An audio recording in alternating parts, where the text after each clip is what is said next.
Mon fils mourait d'une leucémie. Mon frère était compatible, mais maman a rigolé. Il ne va pas gâcher son recrutement au football pour ton bâtard.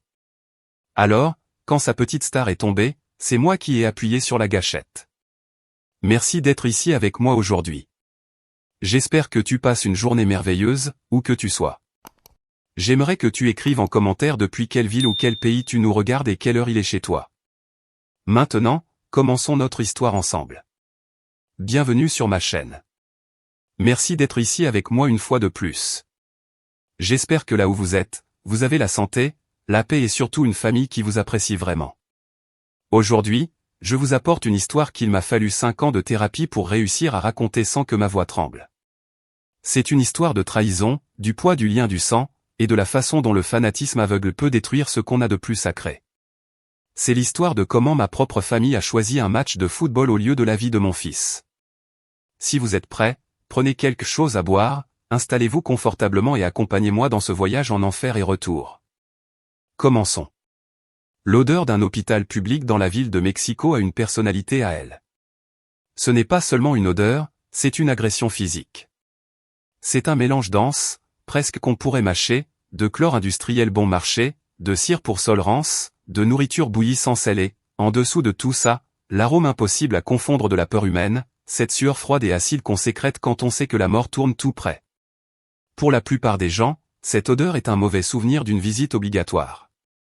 Pour moi, Bérénice, cette odeur était devenue mon atmosphère, l'air que je respirais chaque minute de chaque jour depuis les 6 derniers mois. J'étais assise sur une chaise en plastique bleu, de celle qu'on dirait spécialement dessinée par un tortionnaire pour détruire le bas du dos, dans la chambre 304 de l'unité d'oncologie pédiatrique. En face de moi, dans le lit entouré de machines qui bourdonnaient et bipaient avec une cadence hypnotique, se trouvait tout mon univers, Julian. Julian avait 6 ans, mais dans ce lit il paraissait beaucoup plus petit. La leucémie lymphoblastique aiguë est une bête vorace. Elle avait dévoré ses joues rondes, son énergie inépuisable et ses cheveux noirs et bouclés, le laissant pâle, presque transparent, comme une figurine de cire en train de fondre sous les lumières fluorescentes qui clignotaient. Sa poitrine montait et descendait avec un rythme fragile, un effort visible qui me faisait mal à l'âme chaque fois que je le regardais. Le silence dans la chambre était lourd, une couverture de plomb qui nous écrasait. Mais sur mes genoux, mon téléphone portable vibrait avec une insistance presque obscène. C'était une intrusion violente du monde extérieur, d'un monde où les gens riaient, mangeaient et fêtaient des choses triviales pendant que mon fils se battait pour chaque bouffée d'air. ZZZT, ZZZZT, ZZZZZT. J'ai regardé l'écran illuminé dans la pénombre. C'était le groupe WhatsApp de la famille, ce fichu groupe que j'aurais dû quitter il y a des années, mais dans lequel je restais par un mélange toxique de devoir filial et de masochisme.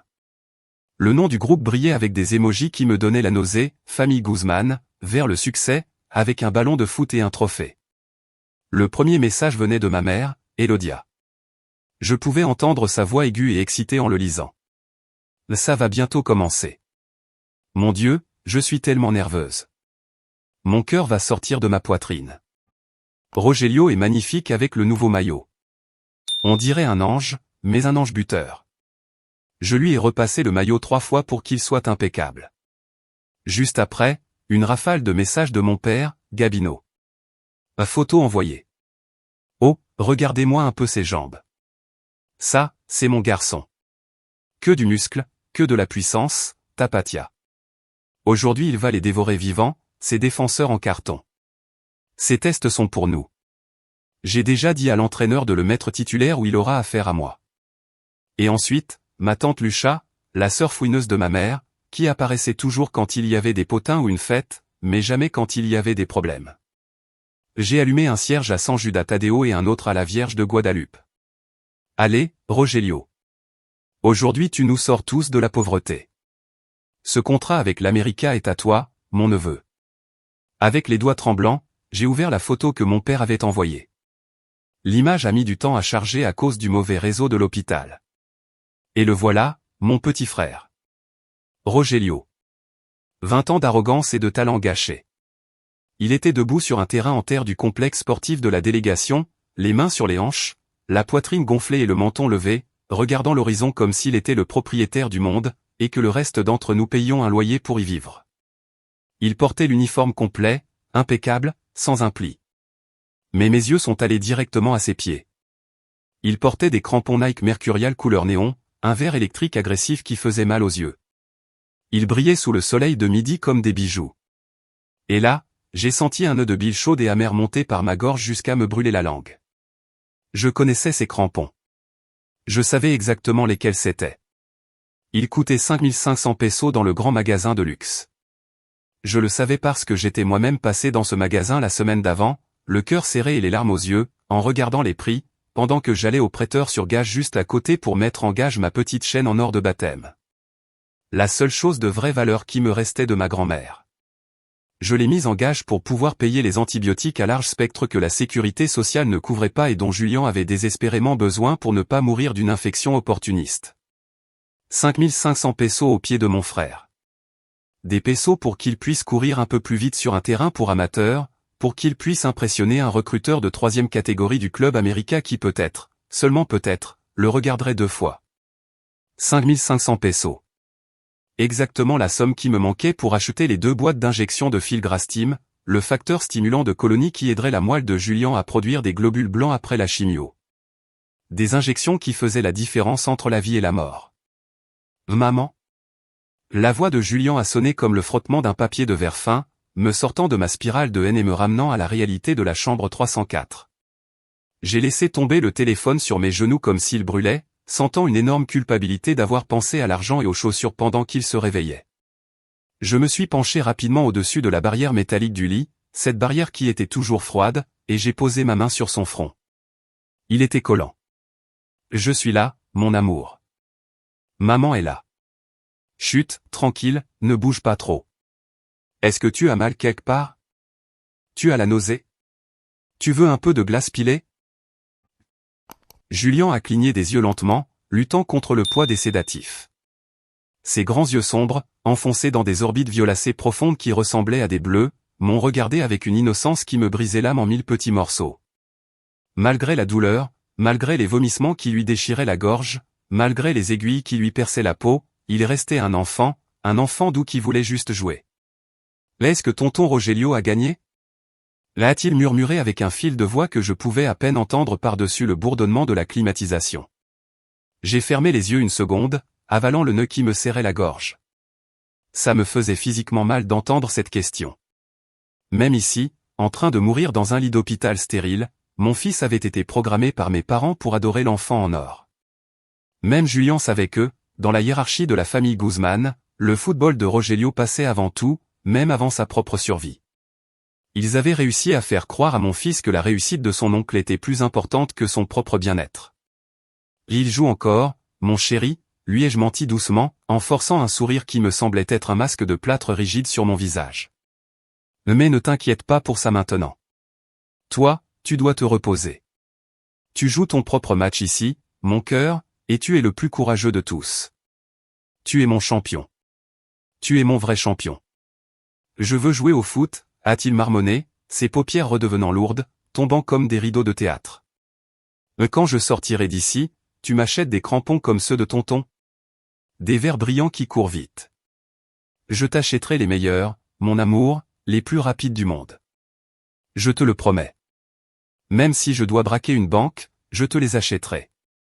Mon téléphone a encore vibré sur mes genoux, brisant ce moment d'intimité avec une violence silencieuse. But de Rogelio. Quel but incroyable. Mon fils, mon trésor. Ça valait chaque centime de ses chaussures. Le recruteur est en train d'écrire son nom dans son carnet. On y est. J'ai regardé mon fils se battre pour chaque respiration, sa poitrine montant et descendant avec cet effort titanesque. Puis j'ai lu le message de ma mère qui fêtait un but dans un match pour amateurs glorifiés. À ce moment précis, j'ai senti la première fissure réelle et profonde dans mon cœur. Ce n'était pas de la tristesse. J'avais déjà épuisé toute ma tristesse les nuits d'avant. C'était de la haine. Une haine froide, pure, cristalline et tranchante comme un scalpel. Parce que j'ai compris avec une clarté brutale qui m'a glacé le sang que, pour Elodia et Gabino Guzman, je n'étais pas leur fille. J'étais Bérénice, celle qui est tombée enceinte à 16 ans. La honte, celle qui a gâché leur vie avec un bâtard. Et Julien n'était pas leur petit-fils.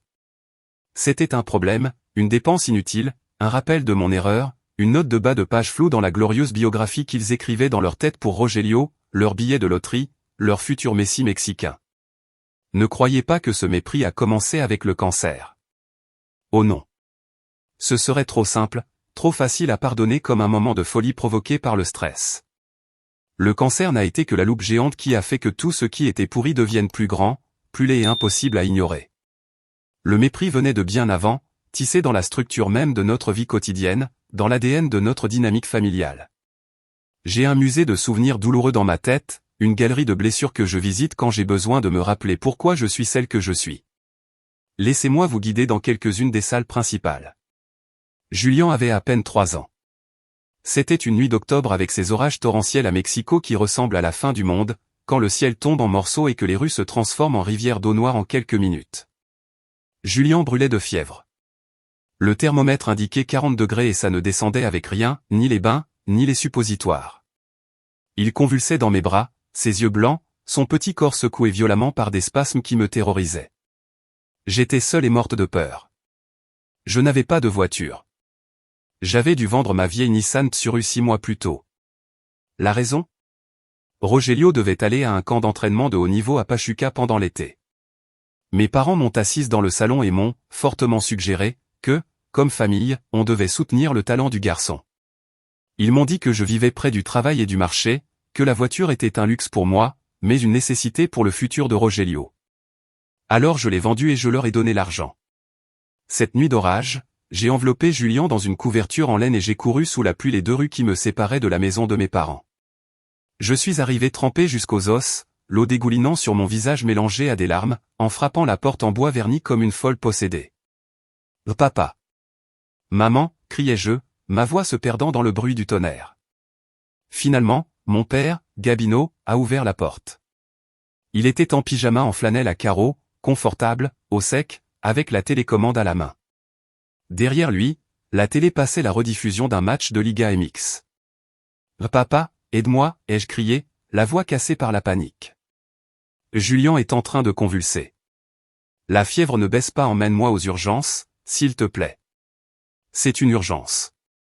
Gabino a regardé Julian. Juste à ce moment-là, mon fils a vomi un liquide bilieux jaunâtre sur mon épaule à cause des convulsions violentes. Mon père a fait une grimace de dégoût visible, reculant d'un pas. Ensuite, ses yeux se sont tournés vers l'entrée du garage, où sa précieuse Jetta blanche était garée à l'abri. Il venait de la laver, de la cirer et de la faire nettoyer l'intérieur ce même après-midi. Elle brillait sous la lumière jaune du Porsche comme un bijou intouchable. C'était sa fierté. « Ma fille, exagère pas », a-t-il dit en secouant la tête. Le gamin va tout salir. Je viens de payer 1500 pesos pour le nettoyage des sièges et de la tapisserie. Ça sent encore le neuf. Si je le mets là-dedans en train de vomir, cette odeur ne partira jamais. Je suis resté figé, le dos trempé par l'eau froide, et la chaleur brûlante de mon fils contre ma poitrine. Le temps a semblé s'arrêter. « Quoi, papa ? Tu es sérieux ?» ai-je demandé, incrédule. « Ça se nettoie. C'est une voiture. Mon fils, ton petit-fils, est en train de mourir. Ne sois pas dramatique, Bérénice, a-t-il soufflé en se grattant le ventre avec indifférence. C'est une petite fièvre d'enfant. Tous les enfants ont de la fièvre. Donne-lui du paracétamol et mets-le dans un bain d'eau froide chez toi. En plus, demain matin je dois emmener Rogelio à l'entraînement à la Jusco et on va prendre l'entraîneur dans la voiture. L'image compte, ma fille. L'image compte pour qu'on le prenne au sérieux. Je ne peux pas arriver avec la voiture qui sent le vomi. Commande un Uber. Je n'ai pas d'argent sur la carte, papa. Il va mourir, ai-je crié, hystérique, en sentant que Julian devenait raide dans mes bras, arrêtant de trembler pour entrer dans une immobilité qui me faisait encore plus peur. Eh bien, t'avais qu'à mieux gérer ta paix. Ferme la porte, l'eau entre et le bois du sol va gonfler. Bonne nuit. Il m'a claqué la porte au nez. J'ai entendu le clic métallique du verrou. J'ai dû courir 4 pâtés de maison sous l'averse, en criant à l'aide comme une folle, jusqu'à ce qu'un chauffeur de taxi dans une vieille coccinelle, un ange avec une moustache, ait pitié de moi et nous emmène à l'hôpital gratuitement. Cette nuit-là, les médecins m'ont dit que si j'étais arrivé 10 minutes plus tard, Julian aurait eu des lésions cérébrales permanentes ou un arrêt respiratoire. Mon père n'a jamais demandé comment il allait. Le lendemain, il m'a seulement envoyé un message à midi pour me dire que Rogelio avait fait 2 passes décisives à l'entraînement et que l'entraîneur avait félicité la propreté de la voiture. Les dimanches étaient des jours de rituels sacrés, le repas de famille chez les grands-parents. Quand ma dignité me permettait encore d'essayer de faire partie de la famille, on y allait. J'y allais en cherchant des miettes d'amour, et Julien y allait pour essayer de se sentir accepté.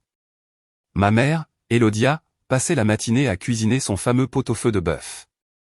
L'odeur remplissait la maison, une odeur de foyer, de coriandre, de viande mijotée et de maïs, qui pour moi finissait toujours par sentir le rejet. Elle servait les assiettes dans la cuisine et les apportait à table déjà préparées. Bon, on ne se sert pas nous-mêmes, c'est pour contrôler les portions et que ça suffise pour tout le monde, disait-elle avec un faux sourire. L'assiette de Rogelio était une œuvre d'architecture culinaire, une montagne, de gros morceaux juteux de viande, de la moelle pleine de graisse, des légumes frais et fermes, des épis de maïs jaune brillant. Mange, mon roi, disait-elle en posant l'assiette devant lui avec une petite révérence, le regardant avec une adoration qui frôlait le religieux, comme si c'était un dieu aztèque qui avait besoin de sacrifices humains. Tu as besoin de protéines pour ses muscles. Le préparateur physique a dit que tu dois prendre plus de masse maigre cette saison si tu veux rivaliser avec les grands. Mange tout, mon cœur. Ensuite, elle posait mon assiette et celle de Julien. Du bouillon, beaucoup de bouillon transparent, du riz blanc collé, et, si on avait de la chance, un morceau de gras qui flottait ou un os déjà rongé qui avait l'air d'avoir été mâché par quelqu'un d'autre. Vous, mangez des légumes, disait-elle sans nous regarder, en s'essuyant les mains sur son tablier. Ça te fera du bien pour la ligne, Bérénice, parce qu'après la grossesse tu es resté large et tu ne fais pas attention. Et l'enfant, bon, l'enfant ne fait pas de sport, il passe son temps à dessiner ces choses bizarres. Il ne brûle rien. On ne veut pas qu'il devienne obèse comme toi. La viande, c'est pour ceux qui la travaillent, pour ceux qui transpirent. Julien, avec ses 5 petites années, regardait l'assiette de son oncle Rogelio avec des yeux de faim primitive qui me donnaient envie de renverser la table et de hurler jusqu'à briser les vitres. Il sentait l'odeur de la viande, regardait la vapeur sortir de la moelle. Rogelio, qui avait 18 ans à l'époque, un adulte légal, ne bougeait même pas. Il mettait les morceaux de viande dans sa bouche, mâchait bruyamment, la bouche ouverte, suçait les os, faisait des bruits de satisfaction animale, tout en regardant des vidéos des actions de Neymar sur son téléphone, à plein volume. Jamais, pas une seule fois en toutes ces années, il n'a levé les yeux pour dire « Tu en veux un morceau, champion ?» Jamais. Il mangeait tout devant son neveu affamé, protégé par le bouclier du « choisi ». J'avais des rêves, moi aussi. Avant d'être mère, avant d'être la brebis noire, je voulais être quelqu'un. Je voulais être infirmière diplômée. J'avais été acceptée à l'UNAM, l'université la plus prestigieuse du Mexique. C'était mon rêve de petite. Je voulais aider les gens, je voulais soigner, je voulais compter. Mais l'inscription, les uniformes blancs, le matériel médical de base et les livres coûtaient de l'argent. Je savais que mes parents ne me donneraient pas un peso, donc je ne leur ai rien demandé. J'avais économisé pendant 2 ans en travaillant comme serveuse dans une taqueria de nuit, supportant les ivrognes, le harcèlement et les doubles horaires qui finissaient à 4 heures du matin. Je gardais chaque pourboire, chaque pièce de 10 pesos dans une vieille boîte de biscuits danois sous mon lit. J'avais juste ce qu'il fallait. J'étais tellement fier de moi. Une semaine avant d'aller à la banque pour payer l'inscription, je suis rentré à la maison après le travail, épuisé mais heureuse. Je suis allé directement dans ma chambre pour recompter l'argent, juste pour le plaisir. La boîte était sur le lit, le couvercle ouvert. Elle était vide. J'ai senti mon sang descendre dans mes pieds, me laissant étourdi. Je suis couru dans le salon, le cœur frappant contre mes côtes. Ma mère était assise sur le canapé, en train de compter mes billets froissés, les lissant sur la table basse avec un calme choquant. 5 cents, 6 cents. Maman, qu'est-ce que tu fais, ai-je crié, à bout de souffle. C'est mon argent. C'est pour l'université. Il m'a fallu 2 ans pour le rassembler. Ne le touche pas. Elle n'a même pas levé les yeux. Elle a continué à compter. Ah, Bérénice, baisse la voix, les voisins vont croire qu'on est en train de te tuer. Ne sois pas égoïste. Rogelio a trouvé des crampons tout neufs, une édition spéciale de Cristiano Ronaldo qu'ils ont commandé à l'importation. Ils sont très chers, mais nécessaires. Le garçon ne peut pas aller aux sélections avec des vieilles baskets ou des chaussures génériques. Ils vont se moquer de lui et ça va baisser son moral. Sa confiance est la clé de son jeu. Toi, tu peux étudier l'année prochaine. Ou mieux, fais un cours technique, c'est plus rapide et moins cher. De toute façon, pour nettoyer des fesses et faire des piqûres, tu n'as pas besoin d'une licence, ma fille. Sois réaliste. Ton frère a un don. Toi, tu as seulement de la volonté. Et la volonté ne paie pas les factures. Ils ont utilisé mes économies, ma sueur, mon futur pour acheter des crampons de foot en plastique brillant que Rogelio a cassé 3 mois plus tard en glissant bêtement contre un poteau. Je ne suis jamais allé à l'université.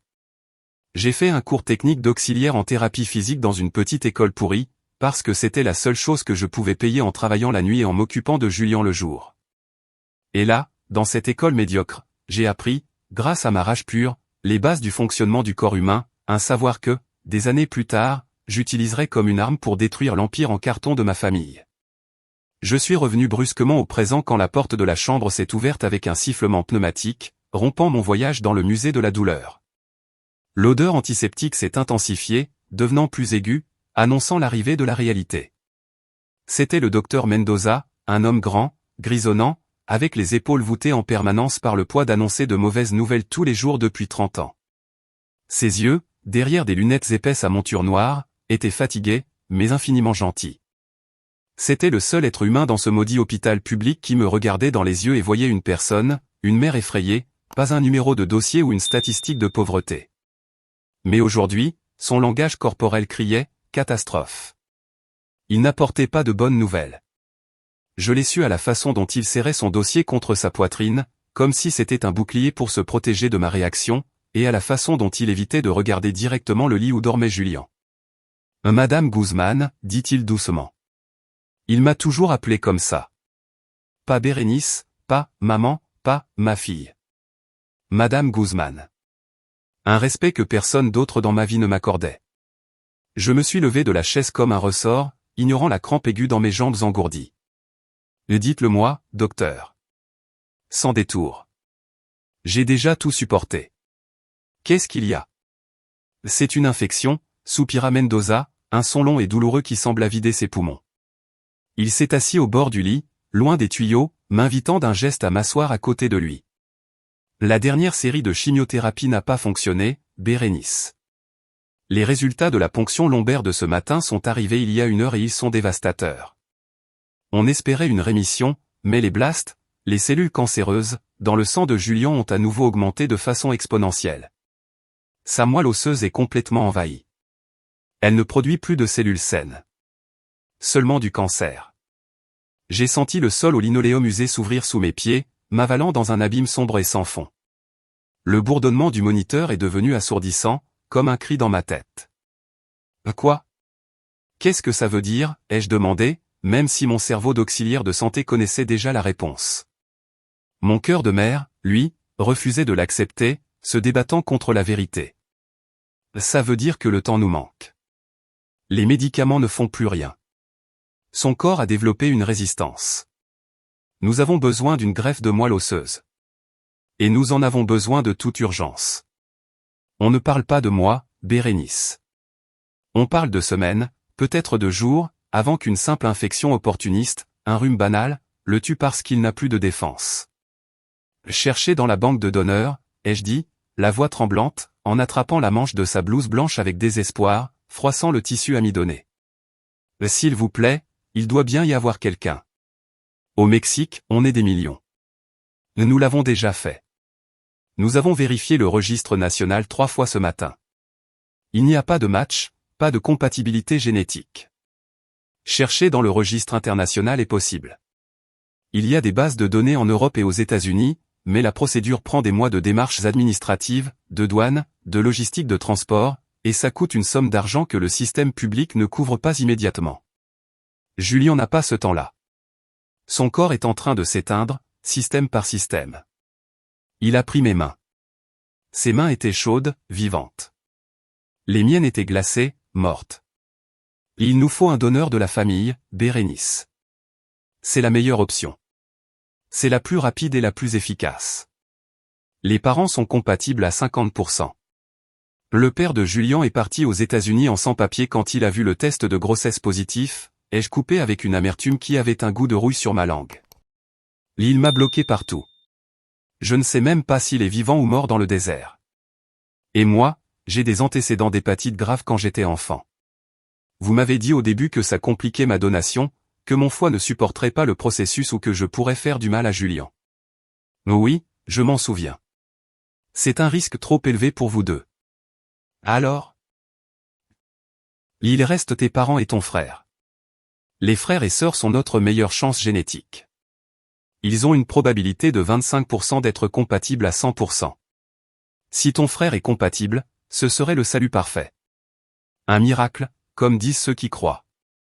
Oh mon frère Rogelio, ai-je murmuré. L'image de Rogelio a rempli mon esprit d'un coup, repoussant tout le reste. Je l'ai vu courir sur le terrain, dans la photo qu'il venait d'envoyer, fort, en bonne santé, avec ses poumons d'acier, son sang bien oxygéné, ses os denses et jeunes nourris avec la meilleure viande. Il était la personnification de la santé et de la vitalité. Toute cette protéine qu'il avait mangée pendant que nous, on buvait du bouillon. Tout cet argent investi dans son corps. Si quelqu'un avait la moelle parfaite, résistante et forte, c'était lui.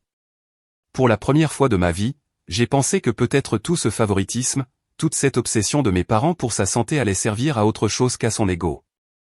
Peut-être que c'était le plan de Dieu. Je dois les appeler, ai-je dit en me levant d'un coup, étourdi par l'adrénaline. Je dois leur dire de venir faire le test tout de suite. Je suis sorti dans le couloir en courant et j'ai composé le numéro de la maison de mes parents avec des doigts maladroits. Personne n'a répondu. J'ai imaginé qu'ils étaient en train de hurler devant la télé, en fêtant le but, sourd au téléphone. J'ai appelé le portable de mon père. Répondeur direct. J'ai appelé celui de Rogelio. Répondeur. Évidemment, le prince ne répond pas aux appels des paysans. Finalement, j'ai appelé celui de ma mère, Elodia. Après 5 sonneries longues qui m'ont semblé des heures, elle a répondu. On entendait de la musique de banda à plein volume, des trompettes, des percussions et des rires en fond. Le son clair d'une fête à la Tacria. « Qu'est-ce que tu veux, Bérénice » a-t-elle crié pour se faire entendre par-dessus la musique. On est au tacos El Pesa, on célèbre. Rogelio a joué comme un dieu grec. Il a mis 2 buts et fait la passe du 3e. Le recruteur a pris ses coordonnées, ma fille. Il lui a demandé son nom et son numéro. On y est. On va être riche. Maman, écoute-moi, ma voix s'est brisée. Les larmes ont commencé à couler sur mes joues sans que je puisse les contrôler.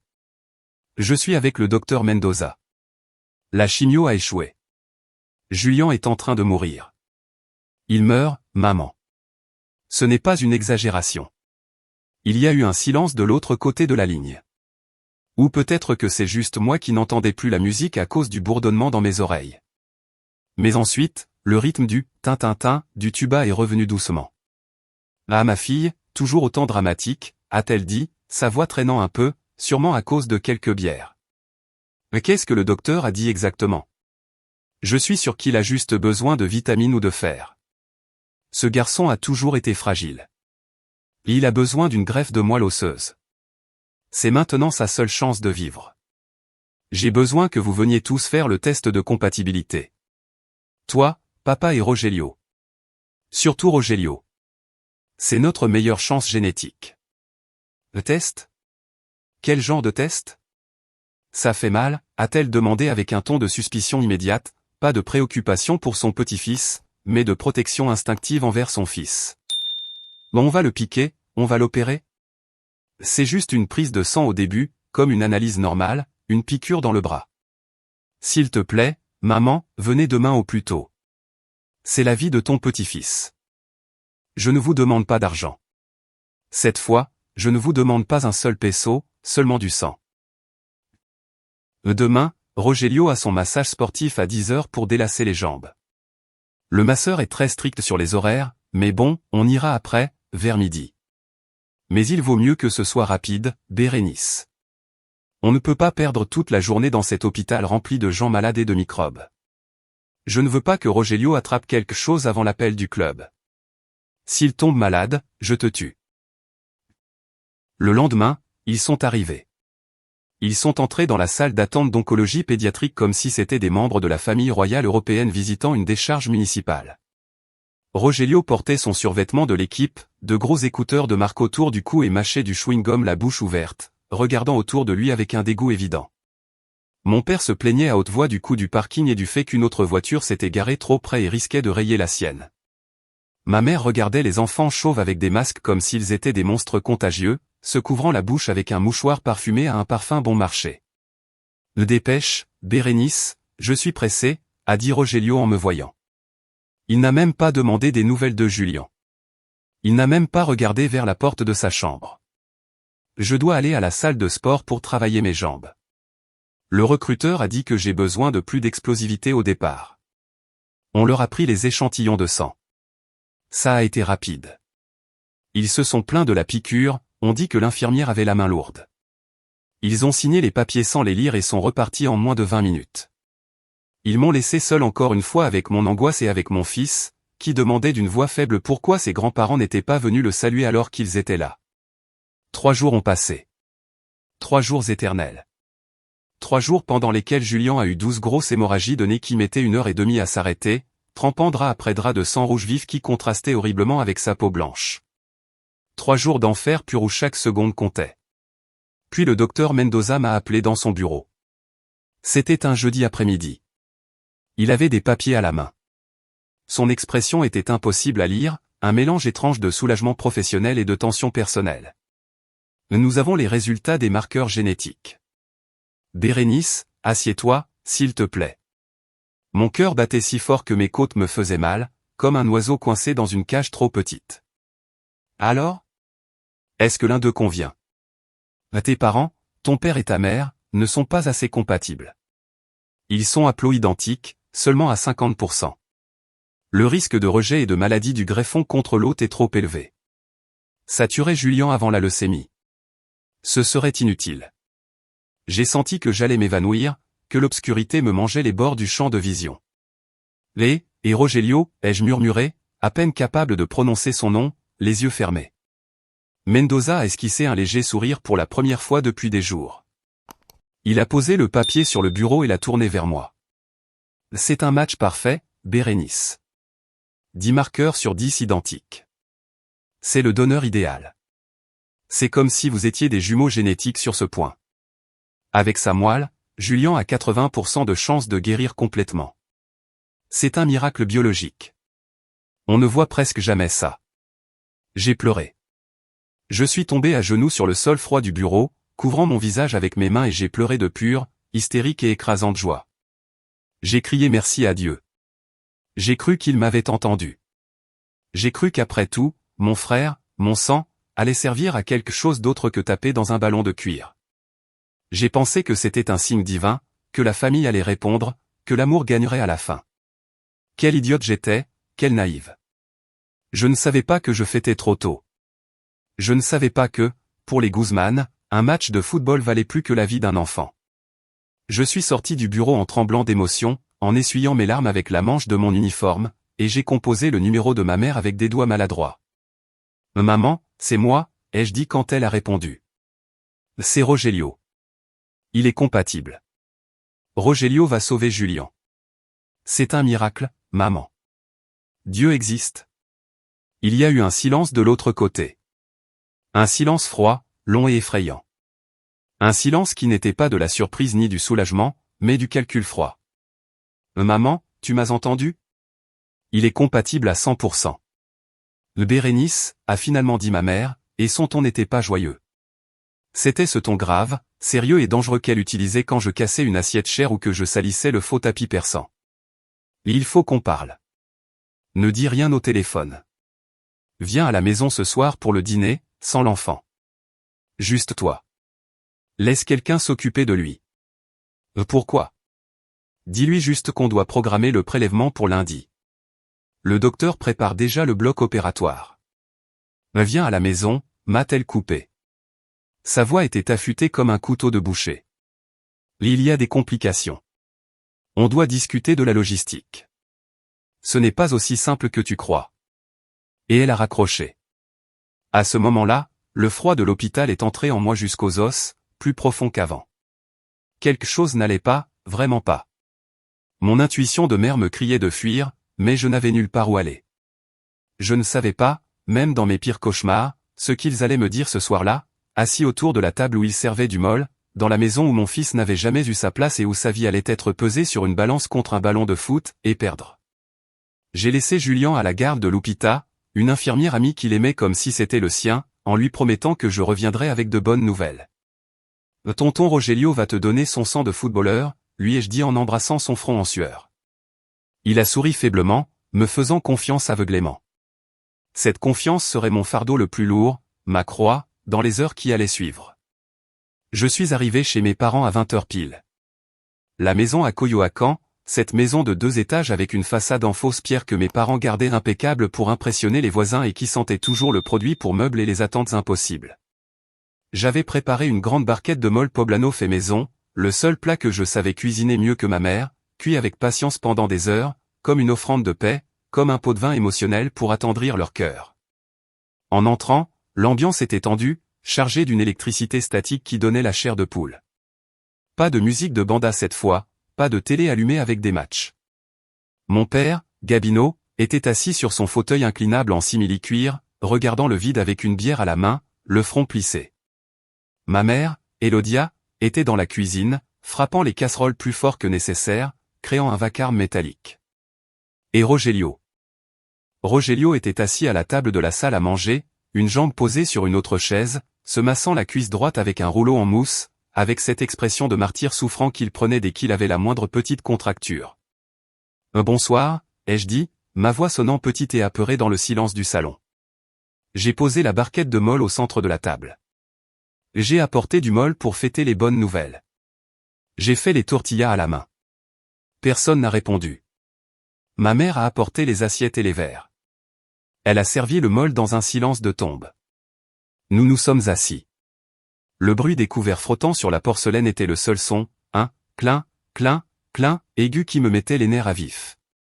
Rogelio a goûté le mol, a fait une grimace de désapprobation et a continué à manger, en mâchant la bouche ouverte comme toujours, sans aucune éducation. Bon, ai-je dit, n'en pouvant plus de la pression sur ma poitrine. Quand est-ce qu'on peut aller à l'hôpital? Le docteur Mendoza a dit que si on y va lundi matin pour faire le préopératoire, ils peuvent faire le prélèvement de moi le mardi matin. Comme ça, Julien entrerait dans la chambre d'isolement mercredi pour la préparation. Tout est chronométré. Rogelio a laissé tomber sa fourchette sur l'assiette. Le bruit a été fort, comme un coup de feu dans la pièce. Il s'est essuyé la bouche avec le dos de la main, se tachant de mol, et a regardé ma mère, puis mon père, puis le plafond, partout sauf dans mes yeux. Lundi, je ne peux pas, a dit Rogelio avec la voix tranquille et désintéressée de quelqu'un qui annule un rendez-vous chez le coiffeur. J'ai entraînement régénératif et séance de vidéo tactique. Ah comment, ai-je cligné des yeux, confuse, pensant avoir mal compris. Rogelio, ce n'est pas un rendez-vous optionnel, ce n'est pas une coupe de cheveux, c'est une opération. Tu dois être hospitalisé un jour. Ils vont te prendre la moelle dans l'os de la hanche, l'os iliaque, avec une aiguille. Tu auras besoin de repos. Exactement, a explosé ma mère en frappant la table avec la paume de sa main, faisant trembler les verres. Ses yeux brillaient d'une fureur défensive. Dans la hanche, Bérénice, dans l'os. Tu sais combien ça fait mal? Tu sais combien de temps il faudra pour récupérer toute la mobilité? Tu sais qu'il pourrait boiter quelques jours. Ce sont juste quelques jours de douleur modérée, maman. Une semaine d'inconfort pour marcher. 2 semaines pour reprendre une activité physique normale. C'est ce qu'a dit le médecin. Il y a des antidouleurs. 2 semaines, Rogelio a lâché un petit rire court, incrédule et cruel. Tu es folle ou quoi, Bérénice? Tu vis dans quel monde? Rogelio, ai-je protesté, mais il m'a ignoré et s'est tourné vers son assiette avec mépris. La semaine prochaine, c'est la sélection finale, a-t-il dit en prononçant chaque mot lentement comme si j'étais stupide. La sélection finale, ce n'est pas un petit match. Le chef du recrutement du Club América vient en personne.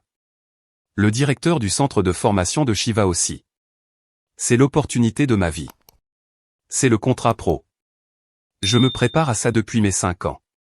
Et toi, tu veux que j'y aille avec la hanche trouée? Tu veux que je cours comme un vieux handicapé devant les recruteurs? Je suis resté glacé. Le mol dans ma bouche s'est transformé en cendre sèche. Le monde s'est arrêté. De quoi tu parles, ai-je chuchoté. Tu es en train de dire que tu ne vas pas le faire? Je dis que je ne peux pas le faire maintenant, a dit Rogelio en haussant les épaules avec une indifférence qui m'a glacé le sang.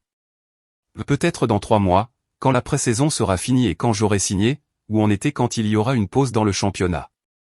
Mais pas maintenant. Je ne vais pas jeter ma carrière à la poubelle pour ça. Pour ça, a répété ma voix, en commençant à trembler, montant en volume, pleine d'incrédulité et d'horreur.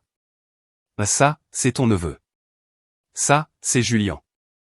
Il n'a pas 3 mois, Rogelio. Le docteur a dit des semaines. Des jours. Si on attend 3 mois, il sera mort. Mort et enterré.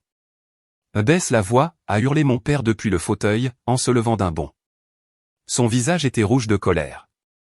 Tu ne vas pas venir crier dans ma maison. Respecte. Ton frère a raison.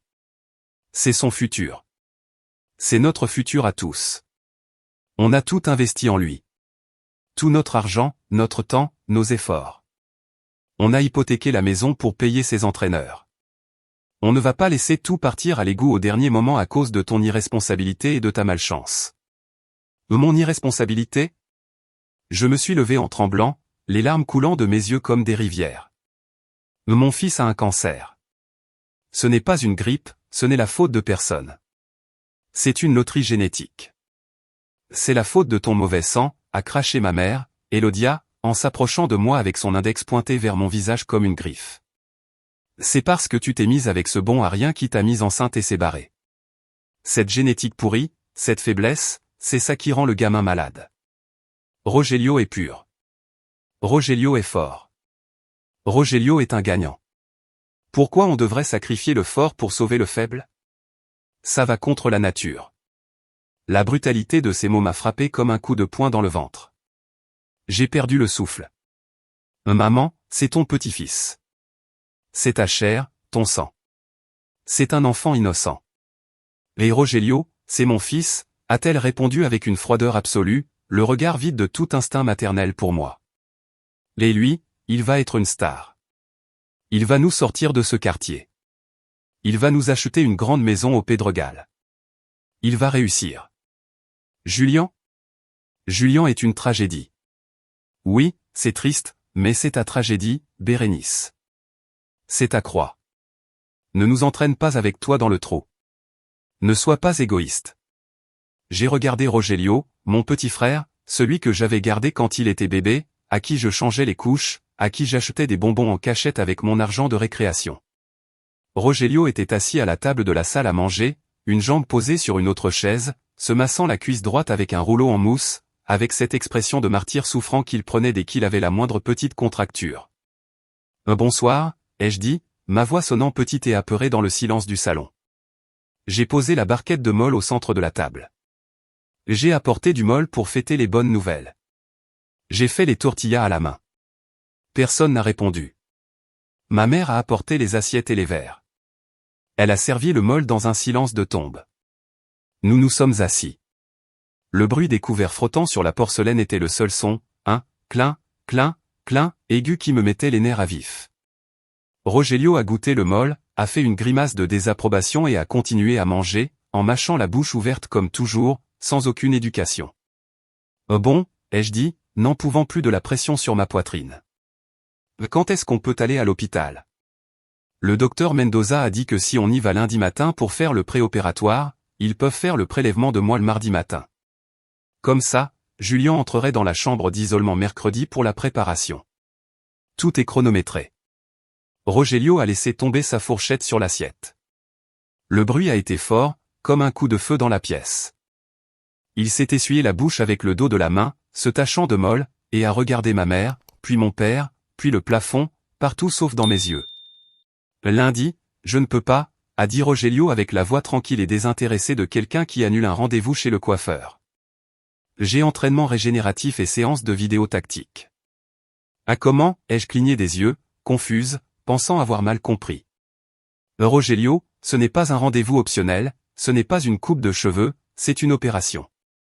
Tu dois être hospitalisé un jour. Ils vont te prendre la moelle dans l'os de la hanche, l'os iliaque, avec une aiguille. Tu auras besoin de repos. Exactement, a explosé ma mère en frappant la table avec la paume de sa main, faisant trembler les verres. Ses yeux brillaient d'une fureur défensive. Dans la hanche, Bérénice, dans l'os.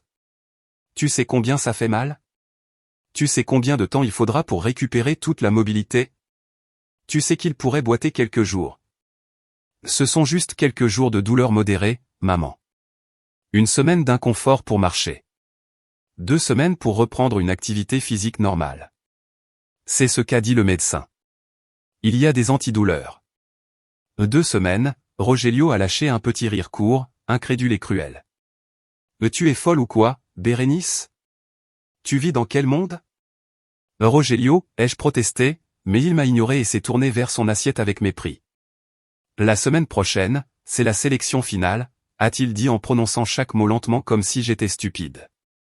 La sélection finale, ce n'est pas un petit match. Le chef du recrutement du Club América vient en personne. Le directeur du centre de formation de Chiva aussi. C'est l'opportunité de ma vie. C'est le contrat pro. Je me prépare à ça depuis mes 5 ans. Et toi, tu veux que j'y aille avec la hanche trouée? Tu veux que je cours comme un vieux handicapé devant les recruteurs? Je suis resté glacé. Le molle dans ma bouche s'est transformé en cendre sèche. Le monde s'est arrêté. De quoi tu parles, ai-je chuchoté. Tu es en train de dire que tu ne vas pas le faire? Je dis que je ne peux pas le faire maintenant, a dit Rogelio en haussant les épaules avec une indifférence qui m'a glacé le sang. Peut-être dans 3 mois, quand la pré-saison sera finie et quand j'aurai signé, ou en été quand il y aura une pause dans le championnat. Mais pas maintenant. Je ne vais pas jeter ma carrière à la poubelle pour ça. Pour ça, a répété ma voix, en commençant à trembler, montant en volume, pleine d'incrédulité et d'horreur. Ça, c'est ton neveu. Ça, c'est Julien. Il n'a pas 3 mois, Rogelio. Le docteur a dit des semaines. Des jours. Si on attend 3 mois, il sera mort. Mort et enterré. Baisse la voix, a hurlé mon père depuis le fauteuil, en se levant d'un bond. Son visage était rouge de colère. Tu ne vas pas venir crier dans ma maison. Respecte. Ton frère a raison. C'est son futur. C'est notre futur à tous. On a tout investi en lui. Tout notre argent, notre temps, nos efforts. On a hypothéqué la maison pour payer ses entraîneurs. On ne va pas laisser tout partir à l'égout au dernier moment à cause de ton irresponsabilité et de ta malchance. Mon irresponsabilité? Je me suis levé en tremblant, les larmes coulant de mes yeux comme des rivières. Mon fils a un cancer. Ce n'est pas une grippe, ce n'est la faute de personne. C'est une loterie génétique. C'est la faute de ton mauvais sang, a craché ma mère, Elodia, en s'approchant de moi avec son index pointé vers mon visage comme une griffe. C'est parce que tu t'es mise avec ce bon à rien qui t'a mise enceinte et s'est barré. Cette génétique pourrie, cette faiblesse, c'est ça qui rend le gamin malade. Rogelio est pur. Rogelio est fort.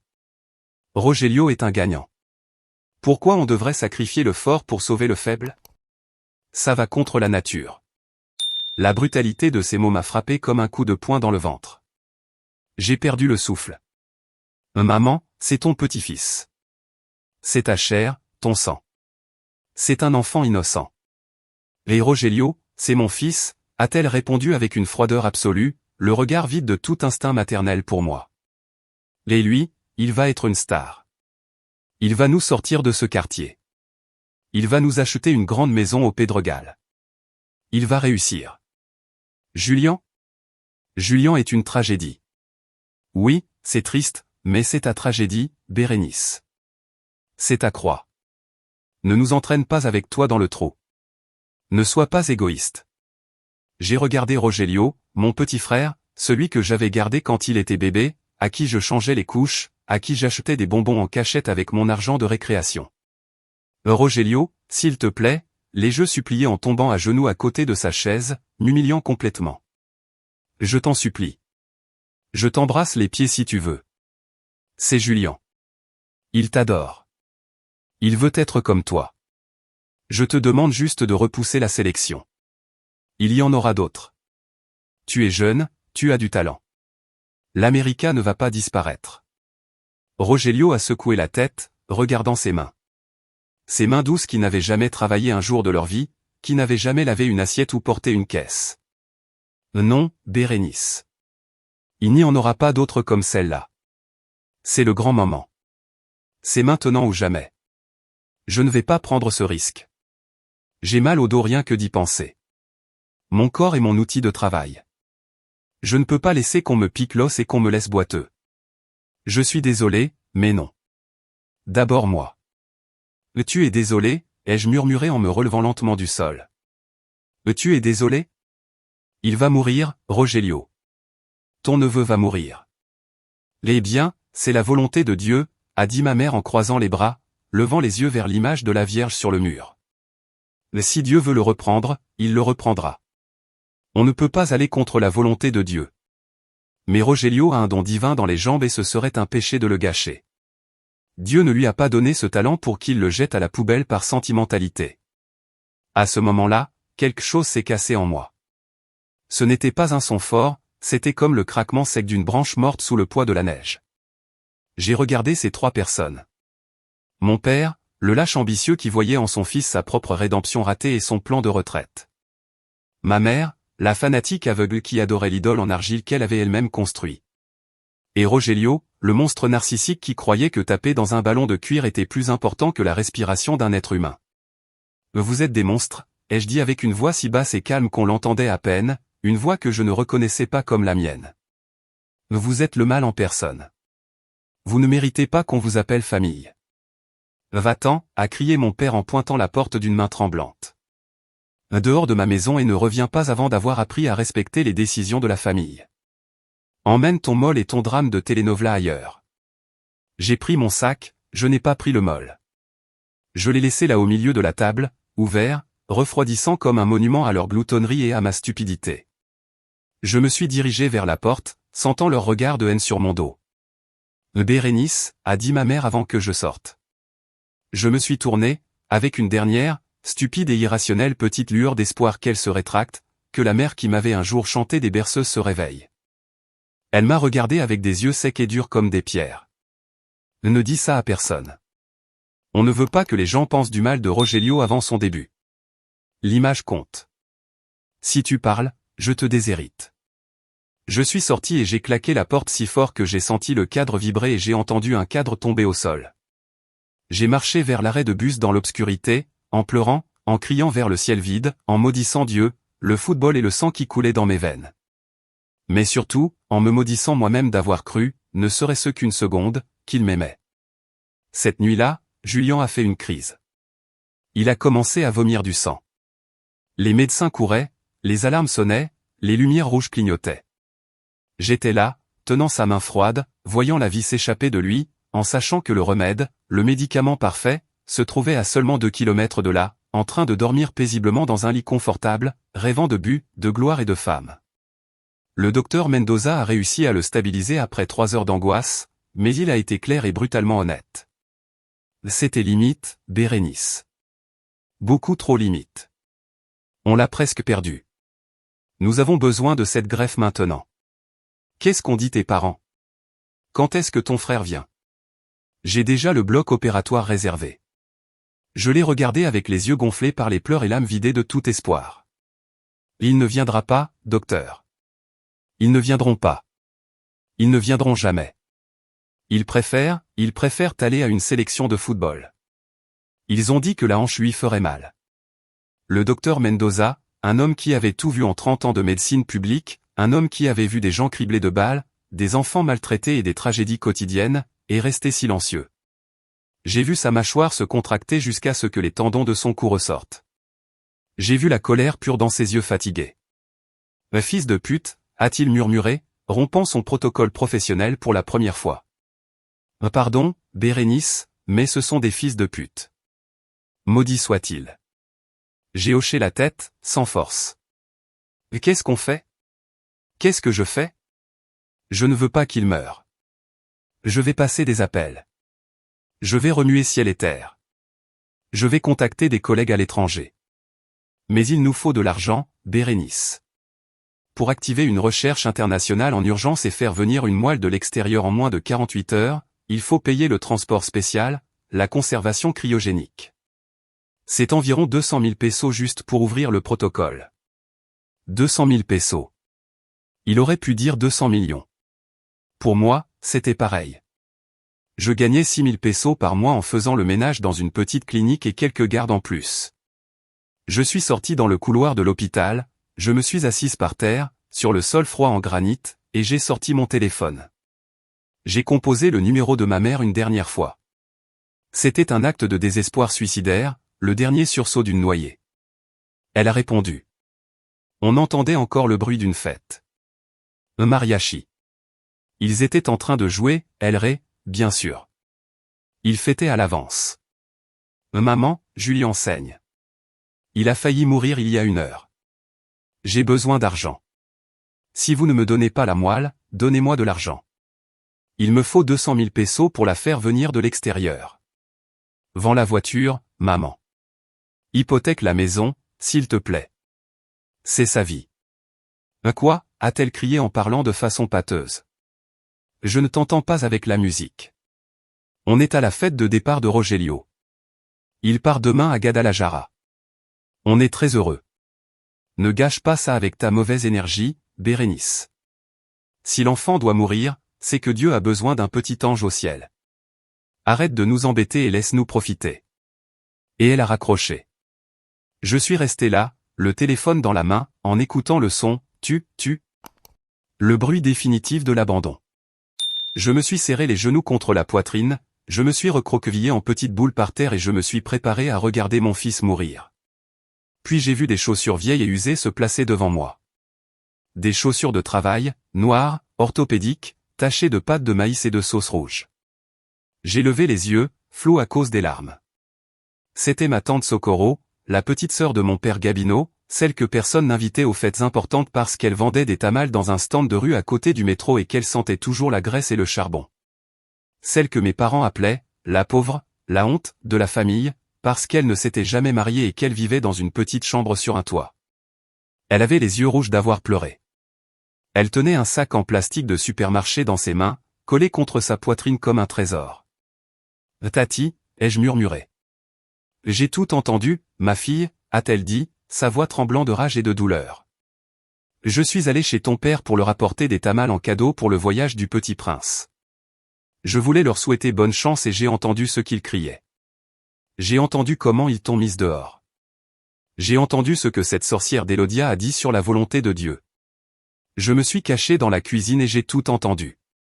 Elle s'est assise à côté de moi par terre, avec difficulté à cause de ses genoux fatigués et pleins d'arthrose, et m'a serré dans ses bras. Elle sentait la pâte de maïs, la cannelle, l'épazote et la bonté pure. Une odeur qui effaçait celle de l'hôpital. Ce sont des maudits, ma fille. Dieu ne leur pardonnera jamais. Mais nous, on ne va pas attendre Dieu. Dieu est occupé, alors c'est à nous d'agir. Elle a ouvert le sac en plastique. À l'intérieur, il y avait des liasses de billets attachés avec des élastiques, des billets de 20, 50, 100, 200. Tous froissés, vieux, qui sentaient l'effort et la rue. Il y avait aussi un bocal de mayonnaise lavée, plein de pièces de 10 pesos. Il y a ici 180 000 pesos, ma fille. Ce sont les économies de toute ma vie. 30 ans à vendre des tamales devant le métro à 5 heures du matin, sous la pluie et dans le froid.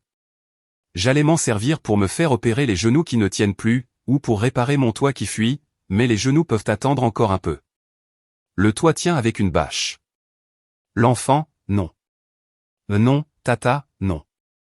Je ne peux pas, ai-je commencé à pleurer, mais cette fois de gratitude, un sanglot qui nettoyait l'âme. C'est ta vieillesse, c'est ta vie. Ferme-la et prends l'argent, m'a-t-elle grondé doucement, en posant le sac lourd sur ma poitrine. C'est pour Julien. C'est mon arrière-petit-neveu. Il est aussi mon sang et il vaut plus que toutes les jambes de footballeurs et toutes les maisons du Pedregal du monde. Soigne-le, et quand il sera guéri, tu m'inviteras des tacos.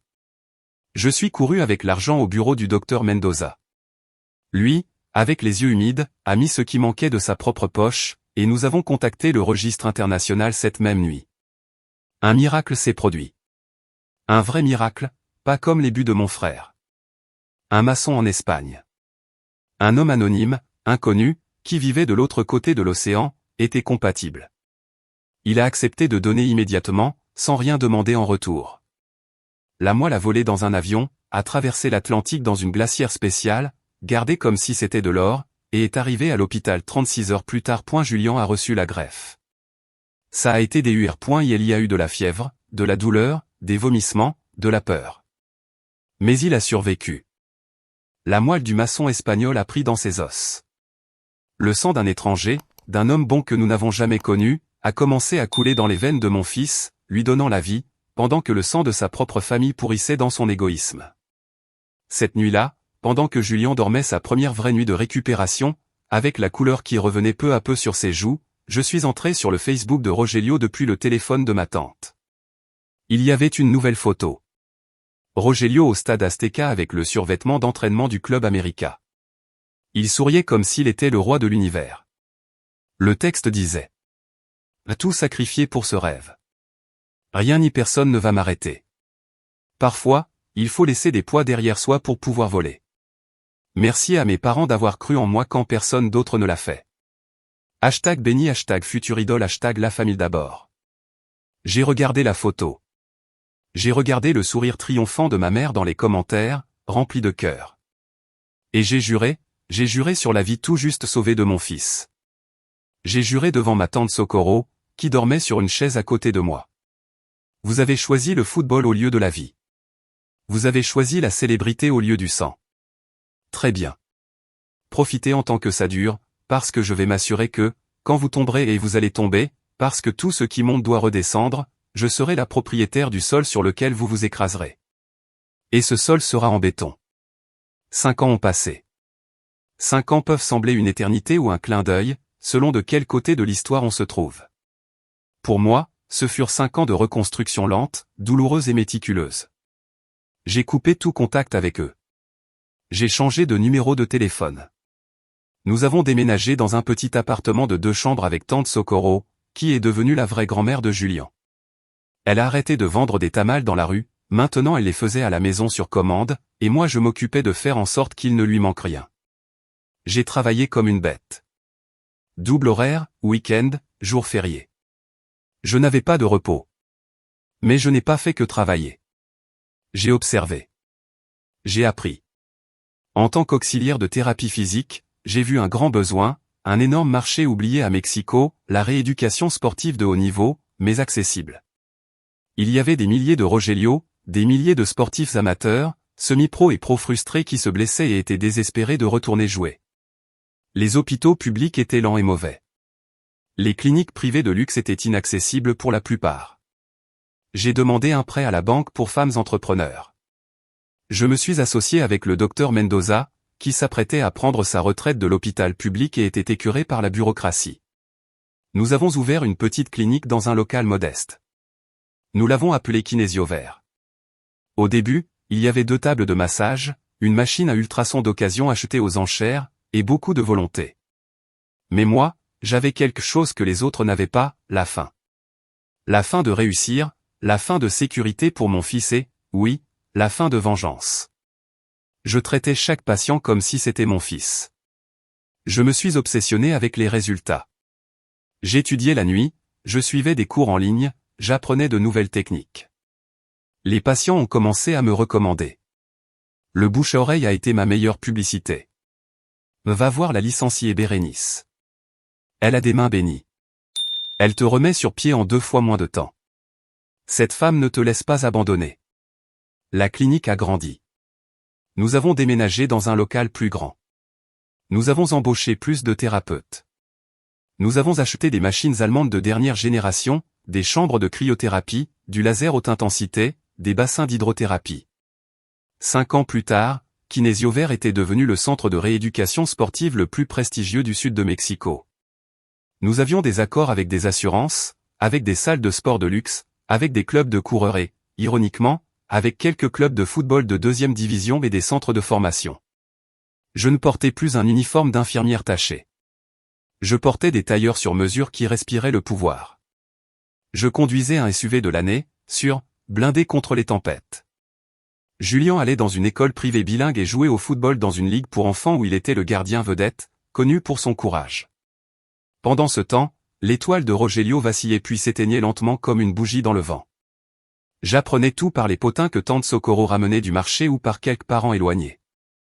Rogelio était bien entré dans le centre de formation de l'América après cette sélection, mais son attitude a été sa tombe. Le talent t'ouvre la porte, mais c'est le caractère qui te garde à l'intérieur. Et Rogelio n'avait pas de caractère, il n'avait que de l'ego. Il aimait plus faire la fête que s'entraîner. Il arrivait bourré aux entraînements. Il se disputait avec les entraîneurs parce qu'il croyait en savoir plus qu'eux. Il dépensait l'argent qu'il n'avait pas encore gagné en femmes, en alcool, en vêtements chers. Mes parents, dans leur aveuglement, se sont endettés jusqu'au cou pour maintenir son style de vie de future star, voiture à crédit, montre de luxe, voyage sur des plages exclusives pour poster des photos sur Instagram. Il n'a jamais débuté en première division.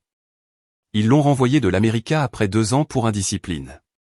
Ils l'ont envoyé dans une équipe de 2e division à Zacatepec, puis dans une équipe de 3e dans un petit village de Veracruz, puis dans une ligue semi-pro pour amateurs. À 25 ans, Rogelio était une éternelle promesse, un feu déjà consumé, un joueur quelconque vivant de gloire passée qui n'avait jamais vraiment existé et de l'argent que mes parents n'avaient plus. Ils étaient ruinés, mais ils continuaient à sauver les apparences comme ils pouvaient. Ils vivaient avec des cartes de crédit, en payant l'une avec l'autre, en attendant le grand contrat qui n'arriverait jamais, s'enfonçant chaque jour un peu plus dans la boue de leur propre ambition. Jusqu'au jour où est arrivé le mardi noir, le jour où le destin a présenté la facture. J'étais dans mon bureau privé avec vue panoramique sur la ville, en train de vérifier les bilans du mois et de boire un expresso, quand ma secrétaire, une jeune femme efficace nommée Mariana, est entrée avec un air inquiet. « Licenciada, vous avez un appel urgent de l'hôpital de traumatologie du Sud. C'est le docteur Mendoza. Il dit que c'est personnel et urgent. » Un frisson m'a parcouru le dos. J'ai pris le téléphone rouge de mon bureau. « Allô, docteur ? Il y a un problème avec Julien ? » C'est la première chose à laquelle j'ai pensé, toujours cette peur latente. « Non, Bérénice, Julien va bien », sa voix était grave, tendue. Mais une ambulance vient d'arriver. Ils ont amené un patient d'un match de football amateur. Un tacle brutal, criminel, dans un match pour de l'argent à Iztapalapa. « Docteur, vous savez qu'on ne fait pas d'urgence chirurgicale ici, seulement de la rééducation », ai-je répondu en regardant ma montre, impatiente. « Écoute-moi. Le diagnostic est terrible. Rupture complète du ligament croisé antérieur, rupture du ligament collatéral médial, rupture du ménisque et gros dégâts au cartilage de l'articulation. C'est la triade de la mort pour un genou. » La jambe lui pendait. « Et qu'est-ce que ça a à voir avec moi, docteur ?» ai-je demandé. Le patient, c'est Rogelio Guzman, ton frère. Le monde s'est arrêté une seconde. Le café s'est figé à mi-chemin de ma bouche. Rogelio ? Oui. Il hurle de douleur comme un animal. Sa carrière se termine aujourd'hui s'il ne se fait pas opérer et rééduquer parfaitement. Le problème, c'est qu'il n'a pas d'assurance santé privée. L'assurance de son équipe amateur est nulle, en gros inexistante. Le système public ne couvre que la chirurgie de base pour stabiliser. Ils vont lui mettre une tige et il restera boiteux. Il ne pourra plus courir, encore moins jouer. Et, ma voix est sortie froide, sans émotion. Tes parents sont là. Ils sont hystériques, ils pleurent, crient, menacent les infirmières. Le chirurgien de garde, qui est un ami à moi, leur a dit la vérité, que la seule façon pour qu'ils remarchent bien, et peut-être trottent un jour, c'est avec une technique de reconstruction précise et une rééducation agressive avec des robots que seule ta clinique, Kinésiovert, offre avec cette qualité dans toute la ville. Il leur a donné ta carte, la carte de la clinique. Ils ne savent pas que tu es la propriétaire, il y a juste écrit « Centro Kinésiovert ». Ils croient que c'est une clinique allemande ou quelque chose comme ça. J'ai souri. Un sourire froid, terrible, qui a effrayé mon propre reflet dans la vitre. J'ai senti les pièces du puzzle cosmique s'emboîter avec un clic satisfaisant. Laissez-les venir, docteur. Dites-leur que le centre Kinésiovert est leur seule chance. Dites-leur que c'est cher, très cher, mais que c'est le meilleur. Et dites-leur que la directrice générale les recevra personnellement demain à 9 h du matin pour évaluer le cas comme une exception. Bérénice, qu'est-ce que tu vas faire ? A demandé Mendoza avec un ton entre l'avertissement et la curiosité. Justice, docteur. Je vais faire justice divine. Je vais fermer le cercle. Le lendemain matin, je me suis préparé comme si j'allais à la guerre, ou plutôt à mon couronnement. J'ai mis mon plus beau tailleur, un ensemble bleu marine d'un designer italien qui criait l'autorité et le succès. Je me suis maquillé pour mettre mes traits en valeur, pour qu'il voie exactement qui j'étais, mais dans une version améliorée, intouchable. J'ai mis mes talons les plus hauts, parce que je voulais les regarder d'en haut. J'ai dit à Julien de rester avec moi au bureau. Il avait congé ce jour-là à l'école à cause d'une réunion de professeurs. « Mais qui va venir, maman ?» a-t-il demandé en jouant avec son iPad sur le canapé en cuir noir de mon bureau. « Des vieux connaissances, mon amour. Des fantômes du passé. Reste juste là, joue et observe. Ne dis rien à moins que je te parle. Je veux que tu vois quelque chose d'important. » À 8h55 pile, ma secrétaire a annoncé par l'interphone, la voix nerveuse. Licenciada, la famille Guzman est là. Le patient est en fauteuil roulant, il a l'air très mal. Les parents sont très agités, ils exigent de vous voir. Ils insistent sur le fait que c'est une urgence médicale et qu'ils sont VIP. Fais les entrées, ai-je dit en respirant profondément. J'ai tourné mon fauteuil de direction en cuir pour avoir le dos à la porte, en regardant la vue panoramique de Mexico. Je voulais ce moment dramatique. Je voulais qu'ils entrent, qu'ils voient le luxe, qu'ils sentent le pouvoir, qu'ils se sentent petits avant de voir mon visage. J'ai entendu la porte en bois massif s'ouvrir. J'ai entendu le grincement des roues du fauteuil sur le sol en marbre. J'ai entendu la voix de ma mère, Elodia, aiguë et plaintive comme toujours, mais cette fois avec une note de désespoir. « Oh mon Dieu, Gabino, regarde cet endroit. Quel luxe. Ça, c'est du niveau, pas comme cette porcherie de l'hôpital public. Regarde la vue. Ici, ils vont vraiment soigner mon garçon. J'espère que ce n'est pas trop cher, mais bon, pour Rogelio, le meilleur. On verra comment on paie. Peut-être qu'ils feront un crédit. » Bonjour, a dit mon père avec cette voix de fausse autorité qu'il utilisait avec les serveurs et les employés pour cacher son insécurité. On vient voir la directrice. C'est urgent. Mon fils est une star de football, un talent national, et il a eu un accident de travail. On a besoin d'une attention immédiate. J'ai attendu encore une seconde. J'ai laissé le silence s'installer. J'ai tourné mon fauteuil lentement. Le silence qui est tombé sur la pièce a été instantané, total, lourd comme une dalle de béton. C'était comme si quelqu'un avait aspiré tout l'oxygène de la pièce. Je les ai regardés. Ils étaient vieux. Mon père, Gabino, avait les cheveux complètement blancs, la chemise déboutonnée et tachée de sueur, il paraissait plus petit, tassé.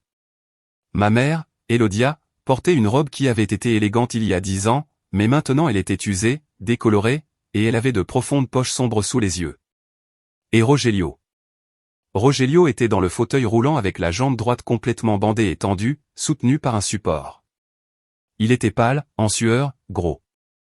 Il avait pris au moins 15 kilos, avec le visage gonflé par l'alcool et la douleur. Ce n'était plus le dieu grec des stades, c'était une ruine humaine, une carcasse de ce qu'il aurait pu être. Ses yeux se sont ouverts tellement que j'ai cru qu'ils allaient sortir de leurs orbites. Ils sont restés bouche bée, figés. « Bérénice » a murmuré ma mère, portant une main à sa poitrine comme si elle allait faire une crise cardiaque. « Quoi ? Qu'est-ce que tu fais ici ? Tu travailles ici ? Tu es la secrétaire de la directrice ? Va lui dire qu'on est là, ma fille. » J'ai ri. Un rire sec, court, sans une trace d'humour, qui a rebondi sur les murs de verre. « Non, Elodia. Je ne suis pas la secrétaire. Je ne suis pas la femme de ménage. Je suis la propriétaire. Je suis la fondatrice et directrice générale du Centro Kinesio Vert. Bienvenue dans mon empire. » Gabino a ouvert la bouche et l'a refermée comme un poisson hors de l'eau, cherchant des mots qui n'existaient pas. Rogelio s'est recroquevillé dans son fauteuil, rougissant comme une tomate, voulant disparaître. « À toi » a balbutié Rogelio avec une voix pâteuse. « Toi, tu es la propriétaire ? Mais toi, tu étais celle qui nettoyait les culs, tu n'avais rien. » « Les choses changent, mon petit frère, ai-je dit en me levant et en marchant doucement autour de mon bureau, savourant le bruit de mes talons sur le marbre. Pendant que toi tu dépensais l'argent que tu n'avais pas en fête et en alcool, pendant que tu jouais à être une star, moi j'ai construit ça, brique après brique, avec la sueur de mon front et les larmes que vous m'avez fait verser. J'ai regardé vers le canapé. « Julien, dis bonjour à tes grands-parents et à ton oncle. Julien a levé les yeux de son iPad. Il avait maintenant 11 ans. C'était un beau garçon, grand, fort, avec des yeux intelligents et vifs. Il portait le maillot de gardien de son équipe, propre et avec fierté. « Bonjour », a-t-il dit sèchement, sans sourire, puis il est retourné à son jeu. Il savait qui ils étaient. Je ne lui ai jamais menti. Il savait que c'étaient les personnes qui avaient préféré un match à sa vie. Son indifférence a été la meilleure insulte. Elodia a laissé échapper un sanglot en voyant Julien. Elle a mis sa main sur sa bouche. « Mon Dieu, il est vivant, il est tellement grand, il est identique à la famille. »« Mon petit-fils » a-t-elle dit, essayant de faire un pas vers lui, les bras ouverts, cherchant ce lien qu'elle avait elle-même brisé. Je me suis interposé devant elle, levant la main comme une barrière d'acier. « Stop. Ne fais pas un pas de plus. Tu n'as pas le droit de t'approcher ni de le regarder. Pour toi, il était là, volonté de Dieu, de mourir, tu te rappelles? Pour toi, il était un poids. Maintenant, c'est un étranger pour toi. » Elodia s'est arrêtée en tremblant. Puis son visage a changé. Le masque d'hypocrisie que je connaissais si bien est revenu se poser sur ses traits.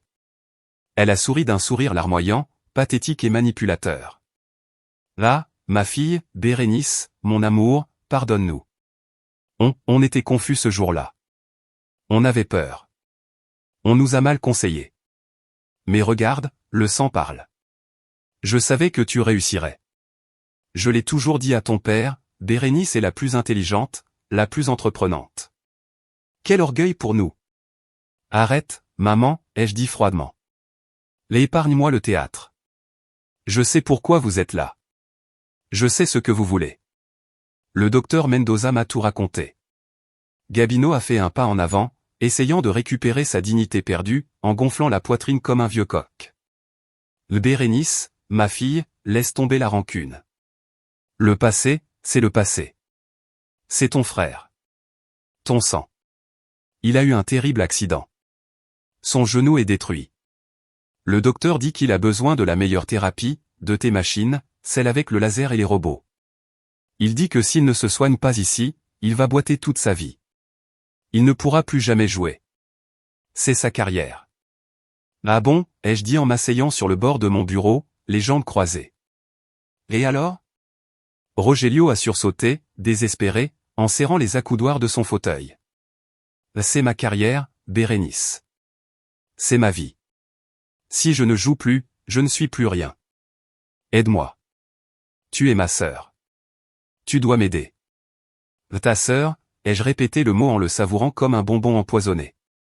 C'est curieux que tu utilises ce mot maintenant que tu as besoin de quelque chose.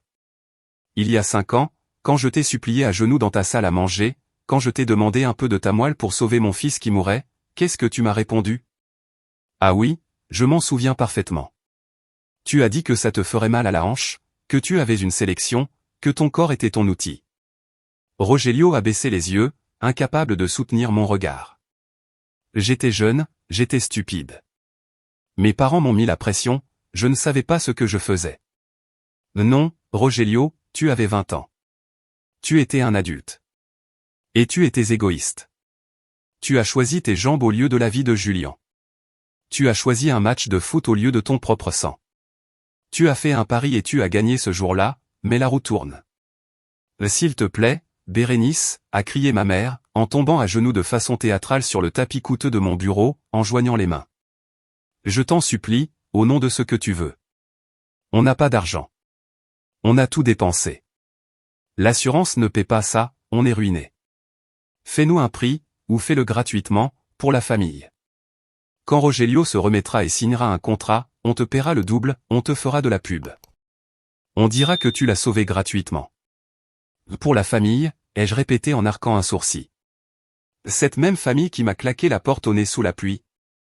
J'ai pris le dossier médical de Rogelio que le médecin avait envoyé par messager. Je l'ai ouvert lentement, en feuilletant les pages. J'ai revu le cas. C'est complexe. Reconstruction multiligamentaire, greffe de ménisque de cadavre, 6 mois de rééducation intensive avec technologie robotique, hydrothérapie quotidienne. C'est un travail d'orfèvre médical. Leurs yeux ont brillé d'espoir. Ils se sont regardés entre eux. Ils pensaient m'avoir convaincu. Ils croyaient que j'étais toujours cette fille idiote, désespérée de leur approbation. On peut sauver ce genou, ai-je dit en refermant le dossier. Merci mon Dieu, a crié Gabino presque en pleurant. Merci, ma fille. Je savais que tu étais bonne, a dit Rogelio en soupirant de soulagement. Mais... l'ai-je continué, et ma voix a baissé d'un ton, devenant mortelle. Le coût du traitement complet, avec chirurgie et rééducation, est de 500 000 pesos. Plus la TVA, paiement à l'avance, en liquide ou chèque certifié. On n'accepte pas le crédit, et on se réserve le droit d'admission. Ils sont restés figés. La couleur a quitté leur visage. 500 000, a murmuré mon père, horrifié. On n'a pas ça. On a déjà vendu la Jetta, on vit en location. On n'a même pas 5 000 pesos. C'est le prix, ai-je dit en haussant les épaules. C'est le prix du marché pour la meilleure technologie. Et honnêtement, même si vous aviez l'argent, même si vous arriviez maintenant avec une mallette remplie d'un demi-million de pesos, je ne l'accepterai pas. Quoi, a demandé Elodia, en se levant avec difficulté, son visage passant de la supplication à la rage en une seconde. Tu nous refuses le service? C'est illégal. Je vais te poursuivre en justice. Tu es rancunière, mauvaise fille, mauvaise chrétienne. Tu vas aller en enfer. Ce n'est pas illégal, ai-je répondu avec un calme absolu. C'est une politique d'entreprise privée. On ne travaille pas avec des personnes qui ont démontré être moralement insolvables, et vous, vous êtes en faillite morale depuis longtemps. Je me suis approché de Rogelio. Je me suis penché jusqu'à ce que mon visage soit à quelques centimètres du sien. Je pouvais sentir sa peur, sa sueur rance d'hôpital, et l'odeur d'alcool vieux qui sortait de ses pores. Rogelio, regarde-moi. Tu te souviens de ce que tu as dit ce soir-là au dîner? Tu as dit que tu ne pouvais pas donner parce que ta hanche te ferait mal quelques jours. Tu as dit que ton corps était ton temple, ton outil. Il a hoché la tête en tremblant, les larmes aux yeux. Eh bien, regarde quelle ironie, mon petit frère. Maintenant, c'est ton genou qui est détruit. Et moi, j'ai le remède. J'ai les machines, j'ai les médecins, j'ai les connaissances. Je pourrais te réparer, je pourrais faire en sorte que tu marches bien à nouveau, mais je ne vais pas te la donner.